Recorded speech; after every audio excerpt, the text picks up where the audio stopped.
Então, pessoal, sejam bem-vindos ao Perdi Geek, tá? No vídeo de hoje traremos essa obra aqui para vocês, Shenzhen, uma viagem à China, também conhecida como a primeira obra de vulto de Guy Delisle. Antes de tudo, né, antes de falar do cara, da obra em si, vou deixar um aviso. Eu separei algumas paradas dele aqui do que eu tenho, 100% delas lançadas aqui no Brasil pela Zarabatana, me faltou uma outra, acho que umas duas no máximo. Então não estranhe aí alguns vídeos em sequência terem trabalhos do cara, tá? Eu separei aqui, inclusive vou estar gravando esses vídeos em sequência, então tenha um pouco de paciência que daqui a algumas semanas vocês vão ver demais obras, né? Outras histórias também. O nascido Guy Delisle, em 19 de janeiro de 66, lá no Quebec, né? A gente tem que trabalhar a cabeça aqui para tentar decorar. Ele foi um rapaz, um jovem, ele trabalhou bastante, ele estudou bastante e no caso eu não tenho conhecimento se tem algum quadrinho que aborde mais esse lance da vida mais infanto-juvenil dele, mas sobre a adolescência e o início da vida adulta temos sim, que é o Crônicas da Juventude, que é um trabalho falando sobre o ingresso dele na faculdade ali mais ou menos, né, o começo, e quando ele trabalhou ali pelo menos uns 2 anos, se não me engano, na fábrica de papel. Ele mexia com madeira, produzia ali os insumos, as matérias-primas, etc. Depois desse período de trabalho na fábrica e provavelmente a conclusão, né, na faculdade dele, que foi no Sheridan College, em Oakville, que é perto de Toronto, ali, uns 40 quilômetros, 38, 40 quilômetros. Após isso, né, mais um tempo, ele foi pro mercado de trabalho e ingressou no Cine Group, que é um estúdio de animação de Montreal.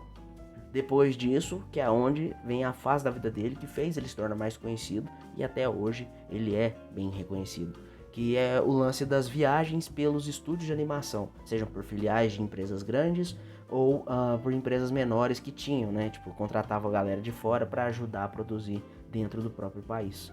E aí a gente tem China, Coreia do Norte, Alemanha, Canadá, França.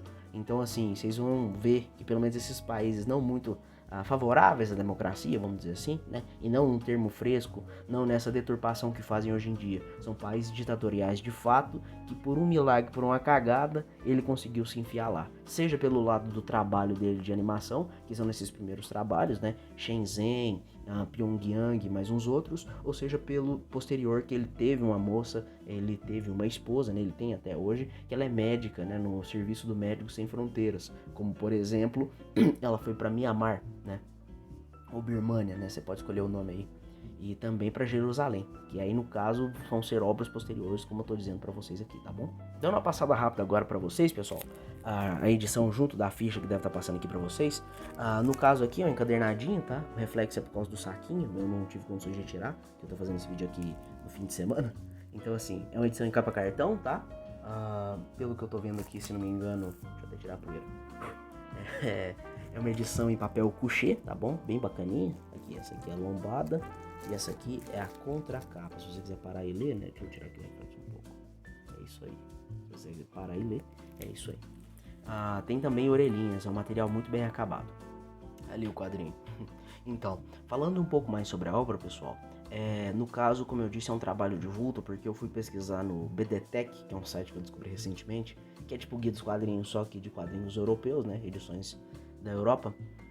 No caso, o Shenzhen, ele já é uma obra mais posterior à vida de quadrinista do cara. Ele já tentou e já lançou outras coisas, mas foi isso que foi o que deu um tchan na carreira dele, tanto pelo lance de ser um negócio muito, vamos dizer assim, diferente, né?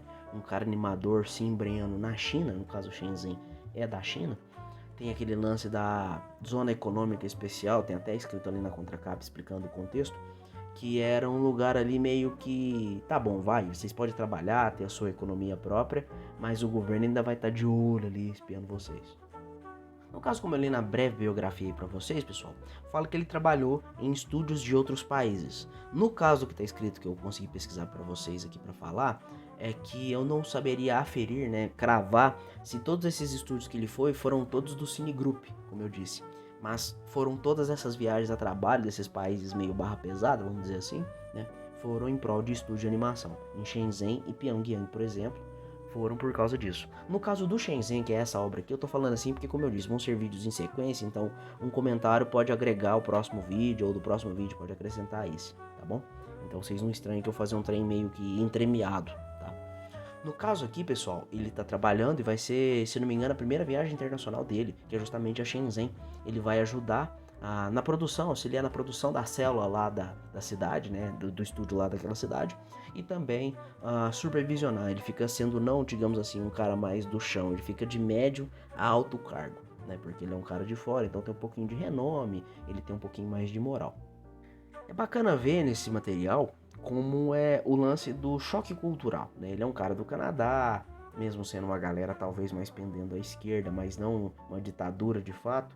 Hoje em dia eu já não sei, porque tá dando muito problema lá, né?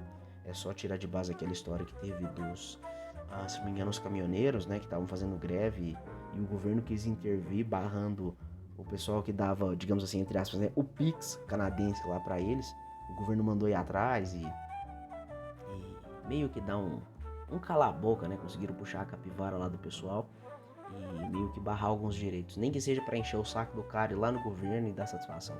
Se eu estiver falando alguma picuinha, pessoal, vocês me corrijam por favor, tá? São histórias que eu vi na época e posso ter falado aqui ou esquecido algum detalhe, tá?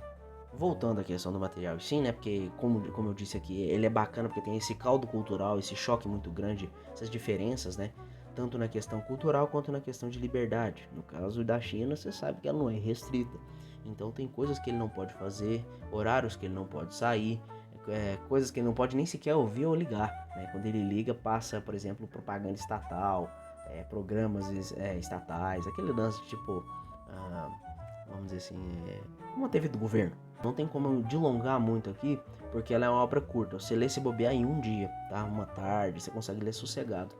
E assim, falando bem sinceramente, por ser o primeiro trabalho dessa leva de rolês em países ditatoriais, né, vamos dizer assim, esses rolês aleatórios, vamos dizer desse jeito, não é o melhor trabalho dele, mas é de se relevar justamente porque é a primeira tentativa dele dentro desse, não diria nem gênero, né, desse estilo de história, né? No caso, não diria nem que é um jornalismo, é mais um caderno de viagens que ele fez. Também, inclusive, falando sobre o lance de estar abaixo em relação às outras, por quê? Porque, como eu disse, ele não estava azeitado nesse quesito de contar os causos de países ditatoriais, né? Ele estava mais aqui contando o lance da rotina de animador, né? Do trabalho dele mesmo, do porquê que ele foi transferido em nome da firma do Canadá para casa em Shenzhen. Então, assim, de qualquer forma, porque eu fui com muita sede ao pote, na minha perspectiva, quando eu li, né, até eu entender que nesse caso era o primeiro trabalho dele, então tinha esse lance meio serviço e meio caderno de viagem desse lance ditatorial, porque, por exemplo, quando você vai ler um Joe Sacco, você entende que já é porrada, é jornalismo, é trem triste, é desgraça até de certa forma.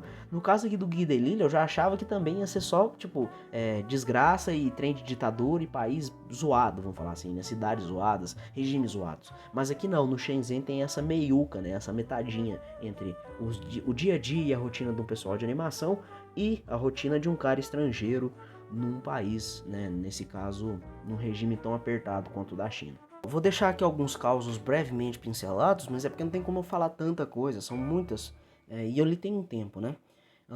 É bacana ver, né? Tem um caso, por exemplo, da questão dos idiomas, quando ele encontra pessoas de outros países, ou a galera que fala mandarim tentando arranhar um inglês com ele para fazer média, ou para treinar mesmo na inocência.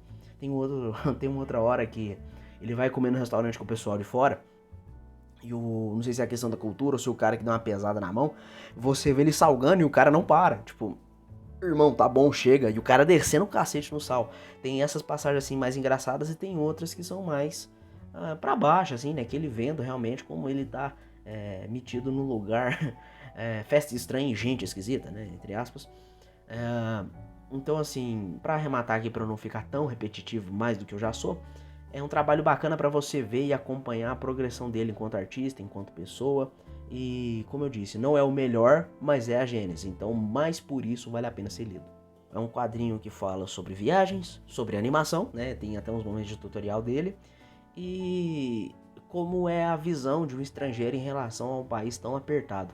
E é bacana, né? No caso, não de Shenzhen, porque ele até passou de boa, mas em outros que foram mais apertados, vamos dizer assim, é bom ver que pelo menos ele arrisca o couro pra contar como é que foi, pra gente não ter que arriscar o nosso couro e chegar lá. É uma breve pincelada, os outros volumes aí serão resenhados posteriormente, fiquem de olho. E é isso, eu vou deixar aqui pra vocês agora as ilustrações com uma musiquinha de fundo bem bacana.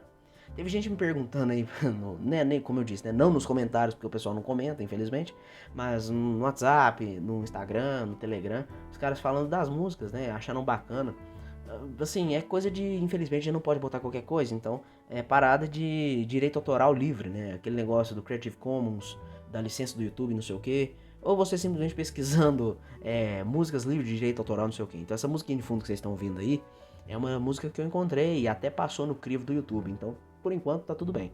E o Rock Pauleira que teve no vídeo do Dredd também é da biblioteca de música livre do YouTube, né? No caso, é o que eu consegui encontrar, é o que eu tive um mínimo de paciência para pesquisar, porque tem muita coisa e nem todas as músicas prestam, falando bem honestamente. Muito obrigado por tudo, nos vemos no próximo vídeo, nossos links estão aqui na descrição, tá? E é isso, se o link aqui da edição de Shenzhen estiver disponível na Amazon, eu vou deixar para vocês. E eu acho que é tudo, muito obrigado, não perca os próximos vídeos aí. Como eu disse, teremos uma mini maratona aí do Gui Delisle e nos vemos numa próxima. Um beijo, tchau, tchau, até a próxima.